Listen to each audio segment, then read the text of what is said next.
Un cordial saludo a todos los oyentes de Radio María. Un día más, con la gracia del Señor, proseguimos el comentario del Catecismo de nuestra Madre la Iglesia.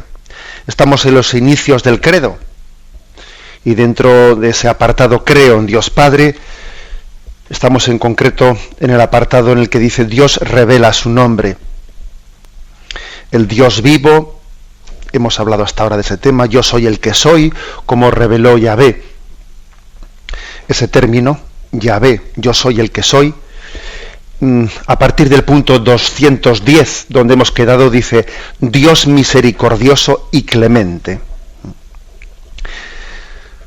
Dice así, tras el pecado de Israel, que se apartó de Dios para orar al becerro de oro, Dios escucha la intercesión de Moisés y acepta marchar en medio de un pueblo infiel, manifestando así su amor.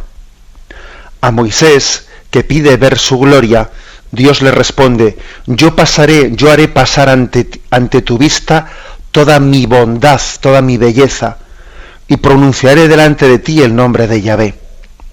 Y el Señor pasa delante de Moisés y proclama, Yahvé, Yahvé, Dios misericordioso y clemente, tardo a la cólera y rico en amor y fidelidad. Moisés confiesa entonces que el Señor es un Dios que perdona. Bien, vamos desgranando este punto 210 como acostumbramos a hacer. Tras el pecado de Israel, que se apartó de Dios para adorar al becerro de oro. Es el capítulo 32 del Éxodo, donde narra aquel pecado de Israel, un pecado grave, en el que se habían apartado de la adoración del Dios verdadero, se habían impacientado porque Moisés tardaba en bajar y habían hecho un dios de oro, un becerro de oro y le habían adorado. Lo cuenta el capítulo 32 del Éxodo. Lo vamos a leer porque es breve. Viendo el pueblo que Moisés tardaba en bajar de la montaña, se reunió en torno a Aarón y le dijo, anda, haznos un Dios que vaya delante de nosotros, pues a Moisés, que nos sacó de Egipto, no sabemos qué le ha pasado. Aarón les contestó, quitadle los pendientes de oro a vuestras mujeres, hijos e hijas, y traédmelos. Todo el pueblo se quitó los pendientes de oro y se los trajeron a Aarón. Él los recibió, trabajó el oro a cincel y fabricó un becerro de fundición. Entonces ellos exclamaron, este es tu Dios, Israel, el que te sacó de Egipto. Cuando Aarón lo vio, edificó un altar en su presencia y proclamó, mañana es fiesta. Al día siguiente se levantaron, ofrecieron holocaustos y presentaron sacrificios de comunión. El pueblo se sentó a comer y beber, y después se levantaron a danzar. El Señor dijo a Moisés, en lo alto del monte, anda, baja de la montaña, que se ha pervertido tu pueblo, el que tú sacaste de Egipto. Pronto se han desviado del camino que yo les había señalado. Se han hecho un becerro de metal, se postran ante él, le ofrecen sacrificios y proclaman, este es tu Dios, Israel, el que te sacó de Egipto. Y el Señor añadió a Moisés, veo que este pueblo es un pueblo de dura cerviz. Por eso déjame, mi ira se va a encender contra ellos hasta consumirlos, y de ti haré un gran pueblo. Entonces Moisés suplicó al Señor su Dios, ¿por qué, Señor, se va a encender tu ira contra tu pueblo, que tú sacaste de Egipto con gran poder y mano robusta? ¿Por qué han de decir los egipcios, con mala intención los sacó, para hacerlos morir en las montañas y exterminarlos de la superficie de la tierra? Aleja el incendio de tu ira, arrepiéntete de la amenaza contra tu pueblo. Acuérdate de tus siervos, Abraham, Isaac, Israel, a quienes juraste por ti mismo. Multiplicaré vuestra descendencia como las estrellas del cielo, y de toda esta tierra que he hablado se la daré a vuestra descendencia, para que la posea para siempre. Entonces se arrepintió el Señor de la amenaza que había pronunciado contra su pueblo. Moisés se volvió y bajó del monte con las 2 tablas del testimonio en la mano. Y las tablas estaban escritas por ambos lados, eran hechura de Dios, y la escritura era escritura de Dios grabada en las tablas. Al oír Josué el griterío del pueblo, dijo a Moisés, si oyen gritos de guerra en el campamento, contestó él, no es grito de victoria, no es grito de derrota, que son cantos lo que oigo. Al acercarse al campamento y ver el becerro y las danzas, Moisés, encendido en ira, tiró las tablas y las rompió. al pie de la montaña. Después agarró el becerro que había hecho, lo quemó y lo trituró hasta hacerlo polvo, que echó en agua y se lo hizo beber a los hijos de Israel. Moisés dijo a Aarón: ¿qué te ha hecho este pueblo para que nos acarrees tan enorme pecado? Contestó Aarón: no se irrite mi señor, sabes que este pueblo es perverso. Me dijeron: haznos un Dios que vaya delante de nosotros, pues a ese Moisés que nos sacó de Egipto no sabemos qué le ha pasado. Yo les dije: quien tenga oro que se desprenda de él y me lo dé. Yo lo eché al fuego y salió este becerro. Moisés vio que el pueblo estaba desenfrenado, pues Aarón le había quitado el freno, exponiéndole la burla de sus enemigos. Entonces Moisés se plantó a la puerta del campamento y exclamó: a mí los del Señor. Y se unieron todos los levitas, y les dijo: así dice el Señor, el Dios de Israel, ceñíos cada uno la espalda al costado, revisad el campamento de puerta a puerta y volved a revisarlo. Mate cada uno a su hermano, a su amigo y a su vecino. Los levitas cumplieron la orden de Moisés y cayeron aquel día unos 3000 hombres del pueblo. Luego Moisés dijo: consagraos hoy al Señor, cada uno a costa de su hijo, de su hermano, que él os dé hoy la bendición. Al día siguiente Moisés dijo al pueblo: habéis cometido un pecado gravísimo, pero ahora subiré al Señor a expiar vuestro pecado. Volvió pues Moisés al Señor y le dijo: este pueblo ha cometido un pecado gravísimo, haciéndose dioses de oro, pero ahora o perdonas su pecado o me borras del libro que has escrito. El Señor respondió: el que haya pecado contra mí lo borraré del libro. Ahora ve y guía a tu pueblo al sitio que te dije, mi ángel irá delante de ti, y cuando llegue el día de la cuenta, te pediré cuenta de su pecado. El Señor castigó al pueblo por el becerro que había hecho Aarón. Bueno, es un capítulo contundente, un capítulo contundente este que hemos leído, el capítulo 32 del libro del Éxodo.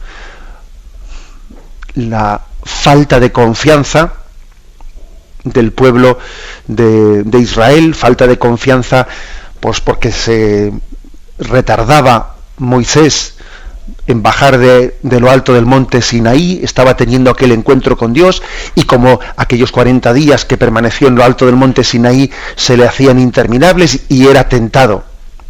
Es especialmente fuerte el hecho de que Aarón, el hermano de Moisés, abajo, pues en vez de saber sujetar al pueblo, en vez de saber sujetar la impaciencia de su pueblo, cuando se ve presionado por el pueblo, no resiste a su presión y se convierte en, pues digamos, en cómplice de esa idolatría, de esa impaciencia, de esa falta de confianza en Dios. También es conmovedor el diálogo que tiene lugar en lo alto del monte, según narra el libro del Éxodo, entre Moisés y Yahvé. Yahvé le dice a Moisés: ves, mira, están construyendo un becerro de oro. No han tenido paciencia para esperar que tú bajases. Y le dice: voy a exterminar este pueblo, que es un pueblo idólatra, y haré de ti un nuevo pueblo, y de tu descendencia haré un nuevo pueblo. Y Moisés empieza como a regatear con Dios, ¿no? Empieza a regatearle: no hagas tal cosa, porque si haces tal cosa dirán de ti, ¿no? Con mala intención los sacó de Egipto y los llevó al desierto para luego hacerlos allí perecer. Dirán que eres un Dios vengativo, etcétera. Y Moisés está como queriendo convencerle a Yahvé de que sea paciente y misericordioso. Bien, entendamos este diálogo entre Moisés y Yahvé obviamente como un género literario. Más tarde le llega a decir: Señor, mira, ahí los tienes, o perdónales a ellos o borra mi nombre del libro de la vida. Es impresionante, ¿no? Esa expresión diciendo: mira, Señor, o les perdonas a ellos o tampoco me perdones a mí. Yo también, mira, me presento junto con mi pueblo, ellos son pecadores, pero mira, o les perdonas a ellos o borra también mi nombre del libro de la vida, o tómame a mí también como pecador. Obviamente esto es un género literario, No podemos interpretar esto en su literalidad, porque parecería como si Moisés es más misericordioso que Dios. o como si Moisés le convenciese a Dios de que tiene que ser misericordioso, lo cual sería absurdo. Pero es verdad que literariamente está planteado así. ¿Qué es lo que significa, ¿no?, este genio literario? Para que nosotros valoremos lo que es la misericordia de Dios, para que nos demos cuenta de que el perdón de Dios es verdaderamente inmerecido. Como algunas veces me habéis escuchado decir, que el perdón de Dios es gratuito, pero no es barato. No es barato, es decir, que el perdón de Dios es verdaderamente inmerecido. Pues entonces el género literario lo que expresa es como que hay una especie de súplica, un regateo, un convencerle a Dios de que nos done lo que no merecemos. Y Dios se deja convencer. Dios se deja convencer.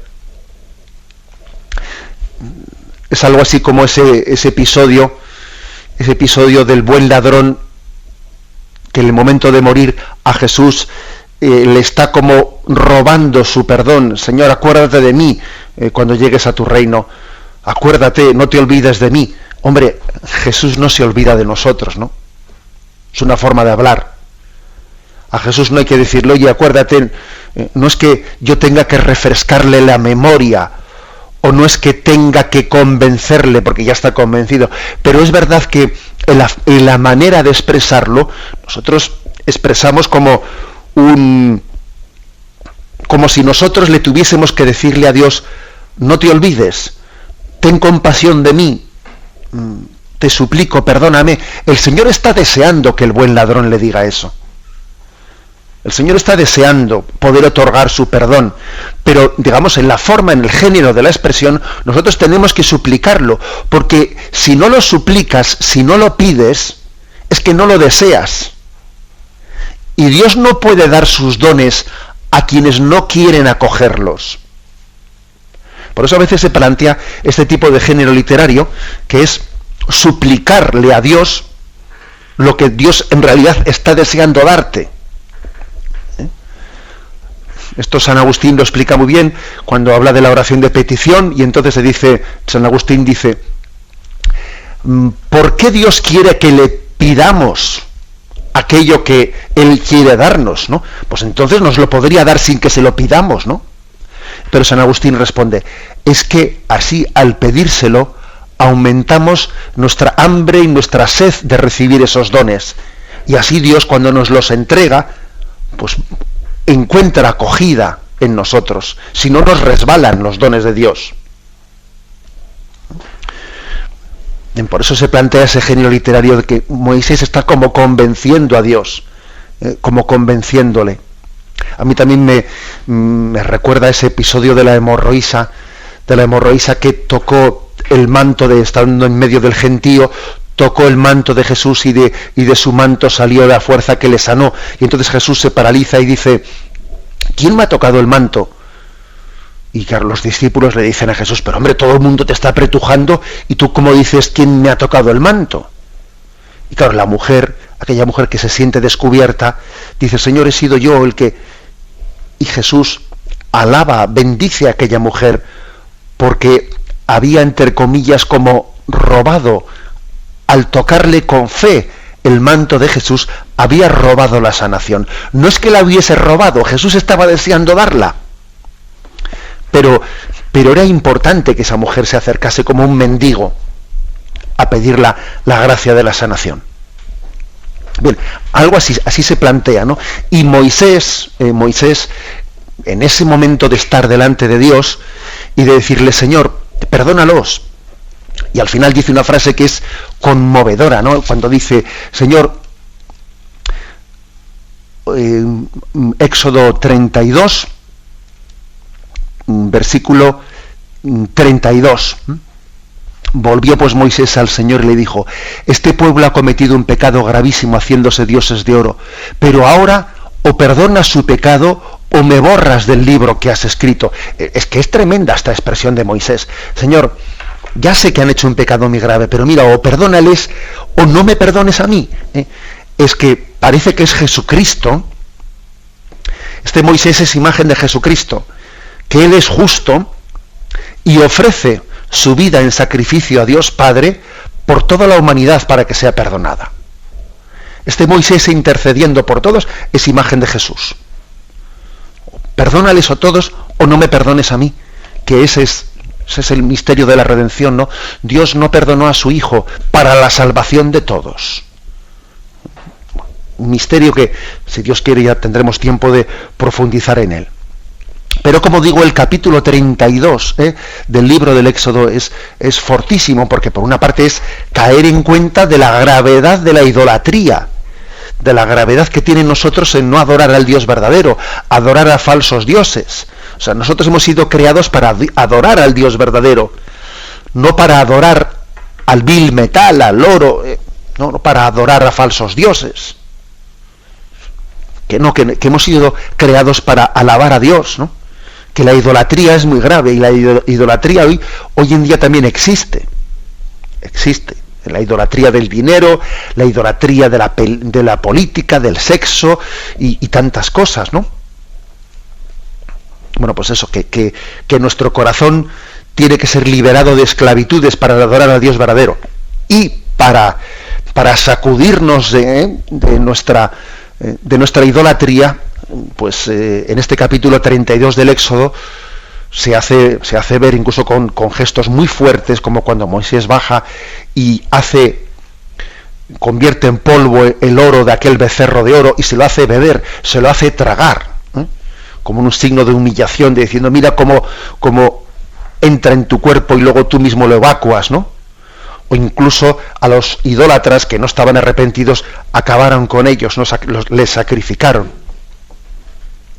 Bien, pues partiendo de este texto en el punto 210 nos dice: tras el pecado de Israel, Dios escucha la intercesión de Moisés. Y se conmueve, Dios se conmueve ante la intercesión de Moisés diciendo: Señor, ten paciencia con nosotros, ten paciencia. Como digo, insisto en que Dios suscitó en Moisés esa petición de paciencia, porque Dios es paciente y misericordioso. Y manifestó su amor, manifestó su misericordia. Lo tenemos en Éxodo 33, versículo del 12 al 17. Moisés dijo al Señor: tú me has dicho, guía a este pueblo, pero no me has comunicado a quién enviarás conmigo. No obstante, tú me has dicho: yo te conozco personalmente y te he concedido mi favor. Ahora bien, si realmente he obtenido tu favor, muéstrame tus designios, para que yo te conozca y obtenga tu favor. Mira que esta gente es tu pueblo. Respondió el Señor: iré yo en persona y te daré el descanso. Replicó Moisés: si no vienes en persona, no nos hagas salir de aquí, pues ¿en qué se conocerá que yo y tu pueblo hemos obtenido tu favor, sino en el hecho de que tú vas con nosotros? Así tu pueblo y yo nos distinguiremos de todos los pueblos que hay sobre la faz de la tierra. El Señor respondió a Moisés: también esto que me pides te lo concedo, porque has obtenido mi favor y te conozco personalmente. O sea, que es que Moisés obtiene algo grandísimo.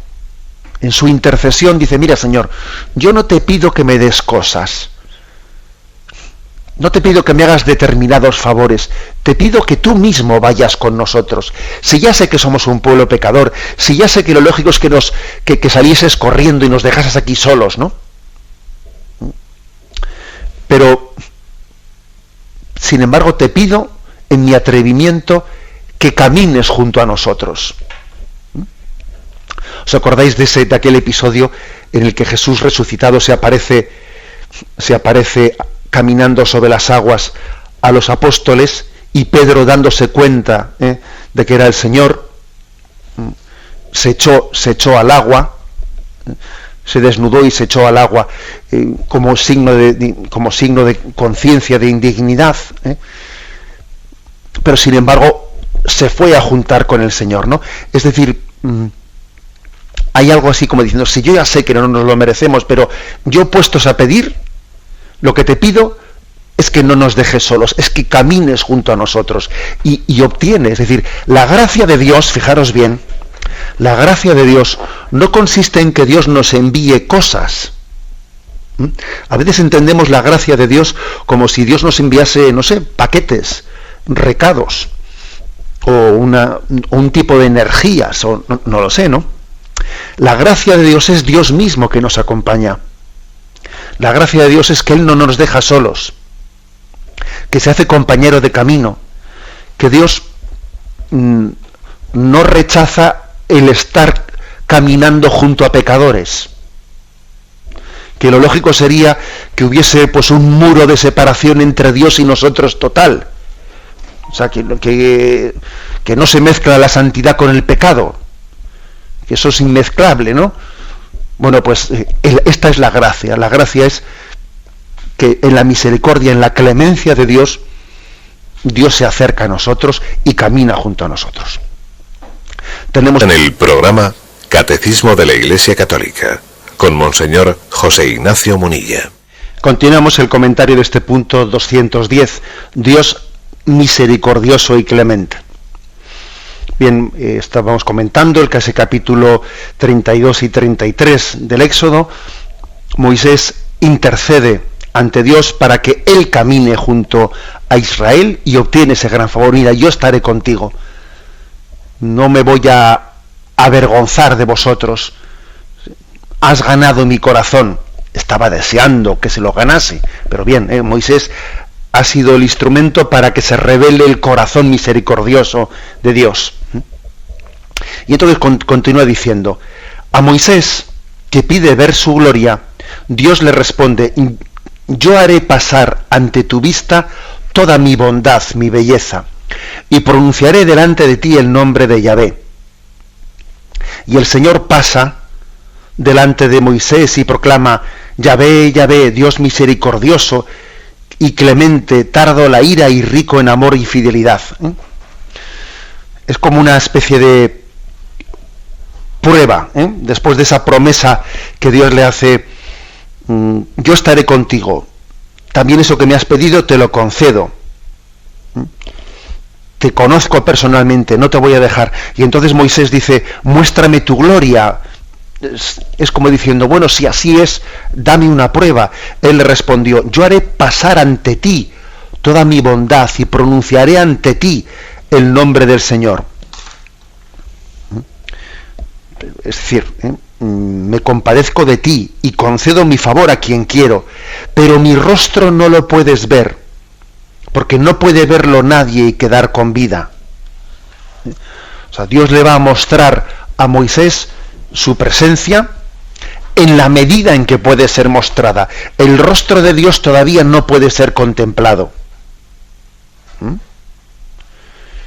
Entonces, Moisés se mete en la roca y Dios pasa ante él, aunque no ve su rostro. Dios pasa de esa manera misteriosa diciendo, Yahvé, Yahvé, lento a la cólera, rico en clemencia, etcétera, ¿no? Es la manifestación máxima de Yahvé que puede haber en ese momento. ¿Por qué le dice, mi rostro no puedes verlo?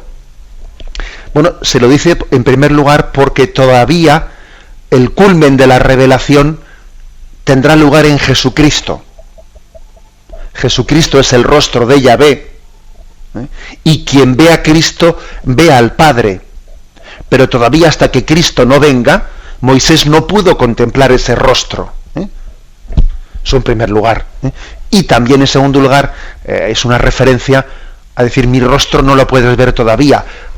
Es una referencia a que en la visión beatífica en el cielo, entonces contemplaremos el rostro de Dios y le veremos tal cual es. Aquí no podemos ver a Dios tal cual es. Es una doble referencia pues a la plenitud de los tiempos en Jesucristo, donde en Cristo vemos el rostro de Dios, y también es una referencia a que en la visión beatífica en el cielo, entonces, ¿no?, veremos a Dios cara a cara en una contemplación y en una visión que en esta vida no podemos tenerla.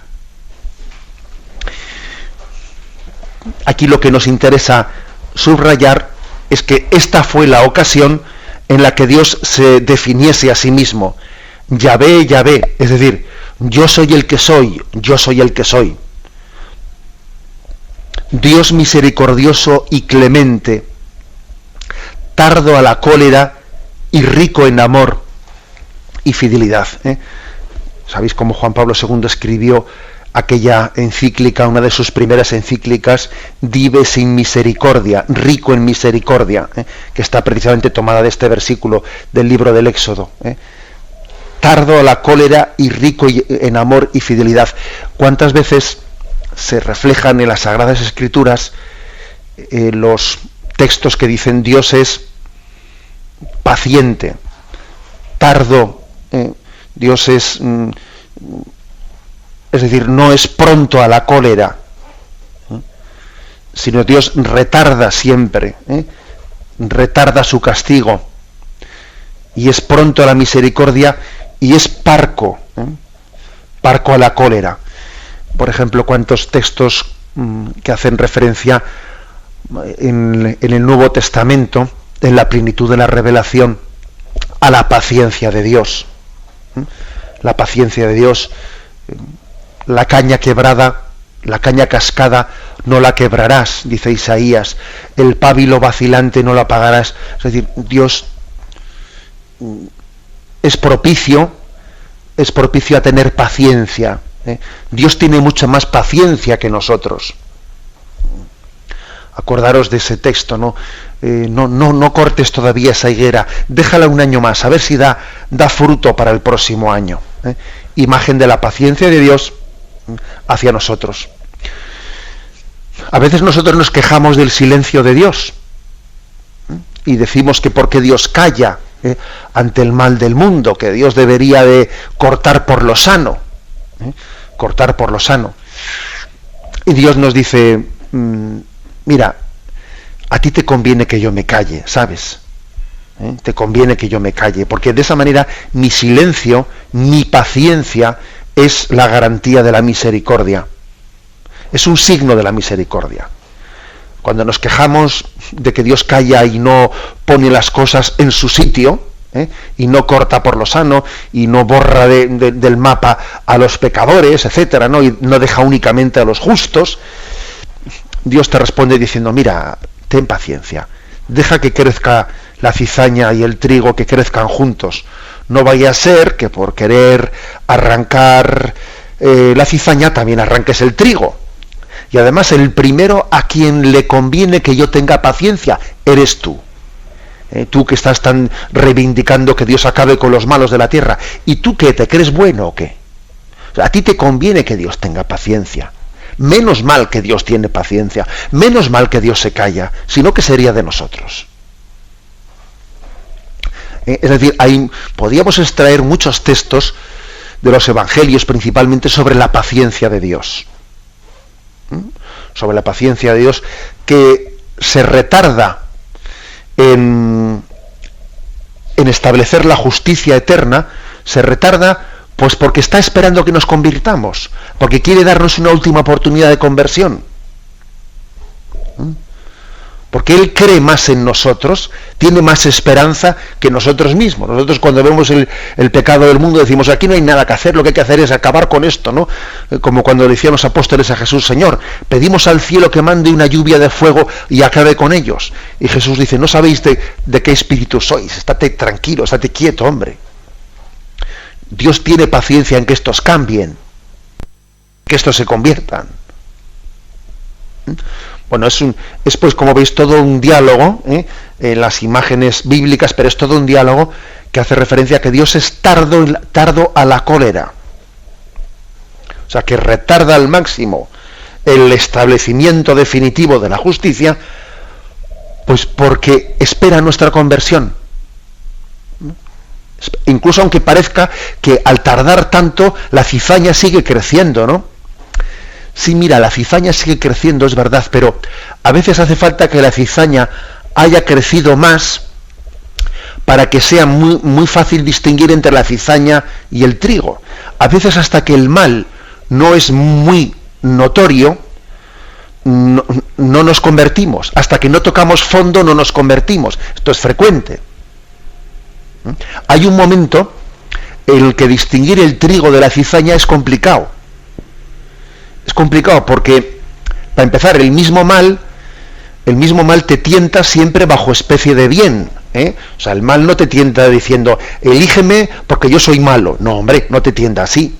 Te tienta diciendo, mira, elígeme porque en el fondo esto es bueno para ti. O sea, el mal se disfraza de bien. Y el bien también siempre suele estar un tanto ensuciado de mal. Porque mira, yo hago una cosa buena, pero la hago por vanidad, la hago con segundas intenciones. Hago buenas cosas, sí, hago buenas cosas, pero las tiendo a manchar siempre con mi egoísmo y en mi egocentrismo, o mis intereses, ¿eh? O sea que el mal se disfraza de bien, y el bien suele estar ensuciado con el mal. Por eso no es tan fácil distinguir el trigo de la cizaña. Y por eso Dios quiere tener paciencia hasta que la cizaña esté claro que es cizaña, haya crecido tanto que entonces se diga, mira, el mal es este. Tú te conviertes, tú optas por el mal, optas por el bien. Dios va a respetar, ¿no?, nuestra decisión última, pero tiene paciencia para que al final, viendo el rostro del mal, le rechacemos al mal y no nos dejemos engañar por él. Misterio de la paciencia de Dios, que detrás de él esconde la misericordia. Esto es lo que nos quiere decir aquí, ¿eh? Dios clemente, misericordioso y clemente. Finalmente dice, Moisés confiesa entonces que el Señor es un Dios que perdona.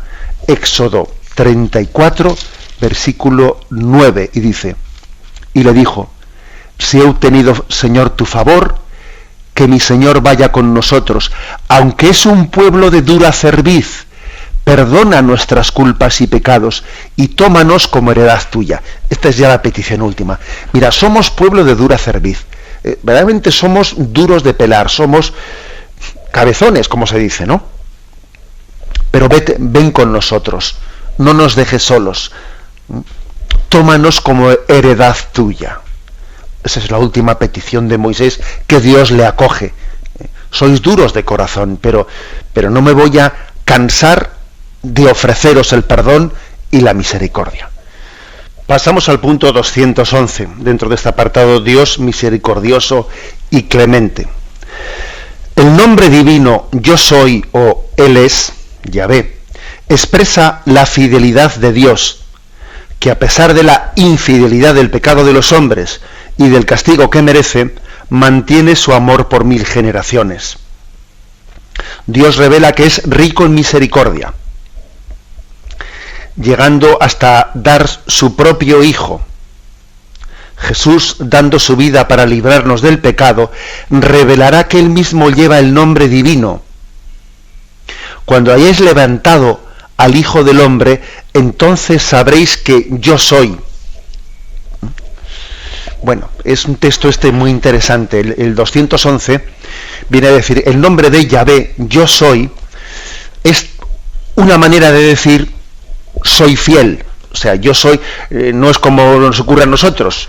Hoy sí, pero mañana mañana no. O sea, nosotros existe una inconstancia, una dificultad de fidelidad muy notoria.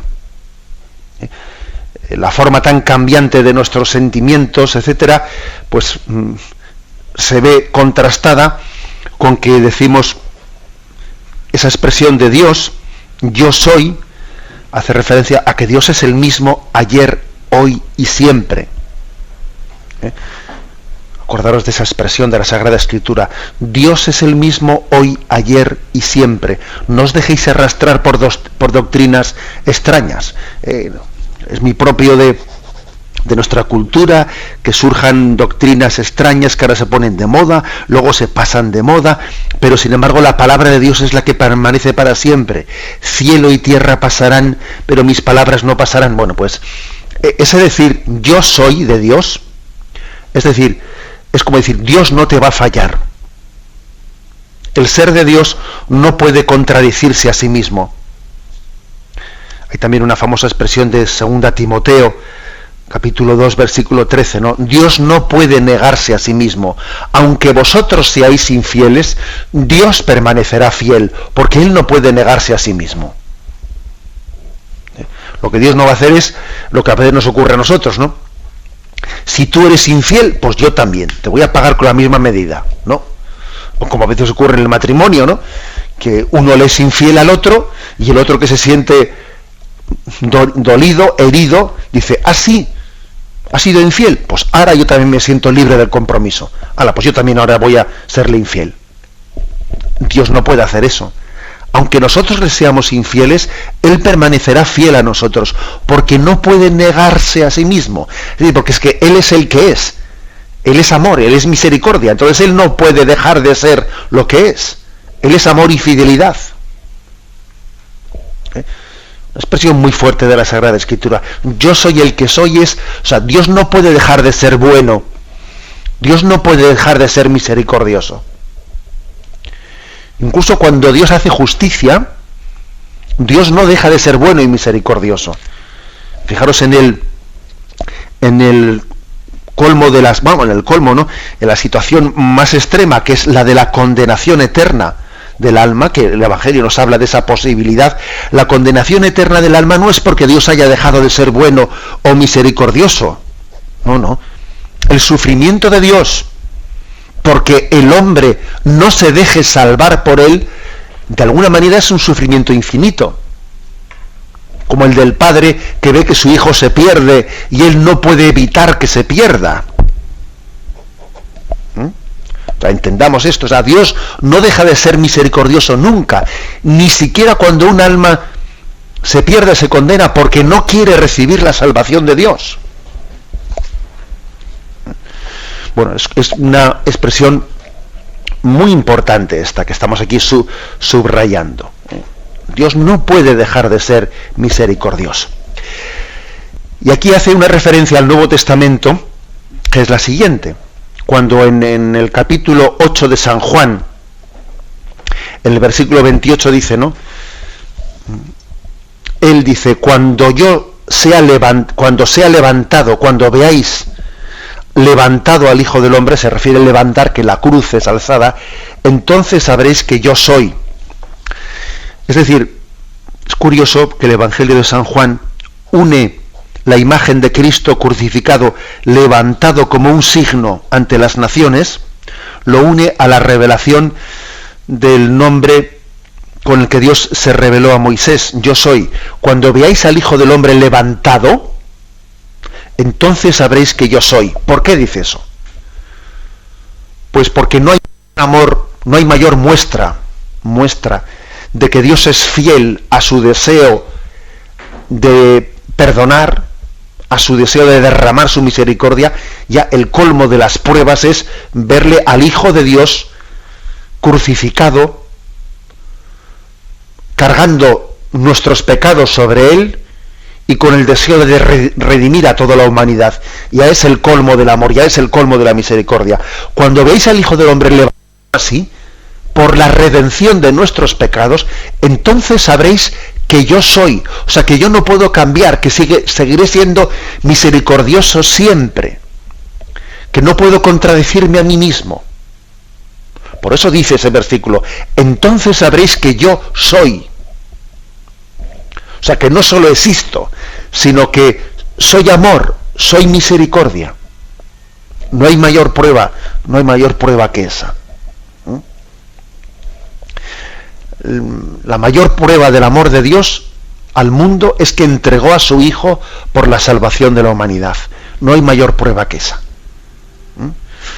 Recuerdo aquella frase que pronunció Juan Pablo II en uno de aquellos libros de entrevista que le hicieron a lo largo de su pontificado, y la expresión era la siguiente, ¿no? Decía Juan Pablo II, si Cristo no hubiese muerto en la cruz, si el Padre no hubiese ofrecido a su Hijo en la cruz como expiación de nuestros pecados, la afirmación de que Dios es amor estaría por demostrarse todavía. Pero como el Padre ha entregado a su Hijo, como Cristo ha sido elevado en la cruz por el perdón de nuestros pecados, es que nadie puede dudar del amor de Dios. Sería blasfemo dudar de que Dios nos ama cuando ha ofrecido a su Hijo por nosotros. Bien, esta es estos dos puntos que hemos explicado hoy, ¿no? 210 y 211 se resumen en esta expresión: Dios misericordioso y clemente. Decir Yahvé, yo soy el que soy, es también sinónimo de esta expresión: Dios misericordioso y clemente. Damos paso ahora a la intervención de los oyentes. Podéis llamar para formular vuestras preguntas al teléfono 917 107 700. 917 107. Catecismo de la Iglesia Católica, con Monseñor José Ignacio Munilla. Sí, buenos días. ¿Con quién hablamos? Hola, buenos días, Monseñor. Soy Paqui de Alicante. Adelante, Paqui. Gracias. Muy bien. Me pregunto, padre, si el crecimiento abundante del trigo puede, hasta cierta medida, impedir o ahogar el crecimiento de la cizaña, por mucho que Satanás siembre. Bueno, vamos a ver. Es verdad que no plantea así en la parábola la cuestión. La verdad es que incluso tanto en esa parábola como cuando dice una parte de la semilla cayó a la vera del camino, otra parte cayó en terreno pedregoso, otra parte cayó entre zarzas, y cuando dice el trigo creció y las zarzas también crecieron, y claro, al final las zarzas se comían al trigo, ¿no? Es decir, yo diría que no, el crecimiento del trigo no puede ahogar por sí mismo al crecimiento de la cizaña. Es decir, no basta con que nosotros, haciendo obras buenas, obviamente es necesario hacerlas, ¿no?, podamos, haciendo obras buenas, vencer al mal, sino que hace falta también una acción directa de Dios para vencer al maligno. O sea, nosotros obrando el bien únicamente no seríamos capaces de arrancar de cuajo la cizaña. Por lo menos esa sería la explicación que yo me atrevería a hacer, ¿no? Aparte de obrar el bien, Dios también nos tiene que dar la gracia de sanar las raíces del mal. Y ahí está el sacramento del perdón, y ahí está pues todos los medios por los que Cristo vence a Satanás, ¿no? Pero obviamente también es verdad lo que dice el oyente, que en la medida en que el trigo crezca con más fuerza, tendrá menos fuerza la cizaña. La cizaña crece mucho más fácil en un campo en el que el trigo es muy bajito y débil. Si el trigo es muy alto y no deja entrar la luz para que la cizaña crezca, pues será así. Yo creo que sería la contestación que le daría. Hace falta una acción directa de Dios, ¿no?, para arrancar de raíz la cizaña, pero es verdad que en la medida en que el trigo crezca con fuerza, la cizaña cada vez será más débil. Damos paso a un siguiente oyente. Buenos días. Buenos días. Sí, adelante. Les me llamo Antonio, llamo desde Mallorca. Primero, voy a hacer muy rapidito porque hay muchos oyentes que quieran intervenir. Primero, el otro día lo estuve escuchando, lo escucho casi cada día porque estoy convaleciente de una operación de cáncer y por lo menos lo escucho a ustedes. Sobre los santos, ¿se puede adorar o no adorar a un santo? Segundo, nosotros Dios no nos puede abandonar jamás porque estamos, según he entendido yo, por mi enfermedad y por muchas cosas, en la propia gestación de su propia creación. Y tercero, la diferencia de la Iglesia Católica con las demás iglesias, que yo he estado en varias, está en los sacramentos. Si dejamos los sacramentos, perdemos la escalera de llegar a Dios. Gracias, buenos días. De acuerdo. Vamos a ver. Nosotros no utilizamos la palabra, la expresión de adorar a los santos. Solamente a Dios se le adora. Solamente Dios debe de ser adorado. Las criaturas humanas no pueden ni deben de ser adoradas. Ni siquiera la Virgen María. Nosotros no adoramos a la Virgen María. Otra cosa es que utilicemos a veces la palabra adorar en un sentido simbólico. Ay, te adoro, cariño. Bueno, pues bien, pues uno le dice a su esposa te adoro, cariño, pero bueno, pues se lo dirá en un sentido, pues ya nos damos cuenta, metafórico. Pero nosotros la palabra adorar únicamente hemos de referírsela a Dios. A Dios. A los santos les veneramos a los santos, etcétera, pero es distinto. El culto de adoración solamente se refiere a Dios. Lo que ha referido con respecto a los sacramentos es cierto, es decir, uno de los indicios de distinguir La auténtica Iglesia de Jesucristo es aquella que conserva la plenitud de los 7 sacramentos. Las distintas fracturas que se han ido produciendo, ¿no?, en la historia, pues por ejemplo, pues con la Reforma Protestante, etcétera, han solido ir dejando sacramentos por el camino. Cuando Lutero empieza a decir cuáles son los sacramentos que tienen que permanecer, etcétera, corta con otros sacramentos, ¿no?, y se queda en el fondo se queda pues con el bautismo y con la Eucaristía, y los demás no los reconoce como sacramentos, ¿no? Por eso, sí, la plenitud de los sacramentos, los 7 sacramentos, desde los que Cristo nos alimenta, pues están recibidos en la Iglesia católica. Si queréis, también en la Iglesia ortodoxa, que nosotros decimos que también que la Iglesia ortodoxa también mantiene la sucesión apostólica y por lo tanto la plenitud también de los sacramentos. Damos paso a un siguiente oyente. Buenos días. Sí, buenos días. A ver, me parece que hay uno. Buenos días. Días. Sí, adelante, le escuchamos. Pues mire, yo quería hablarle de un chico, bueno, un señor ya, que dice que uno que ha vivido toda su vida lejos de la Iglesia y todo, que eso de arrepentirse al final, que eso no puede ser, que eso no es justicia de Dios, que eso no. Y claro, yo no tengo influencia sobre él para poderle convencer de que Dios es misericordia y siempre está dispuesto a perdonar. Y entonces le agradecería si sabe de algún libro o algo en el cual él pudiera darse cuenta de que Dios es el que es, que no puede negarse a sí mismo, como ha dicho Monseñor, y que siempre está dispuesto a perdonar, haya hecho a la persona lo que haya hecho, porque él dice, uno que ha sido toda la vida un sinvergüenza y un bandido, eso de decir al final se arrepiente y tal, todo eso no. De acuerdo, le respondo que sea brevemente. Mire, yo creo que la mejor lectura que se le puede recomendar es el propio Evangelio. El propio Evangelio creo que es la mayor muestra de ello.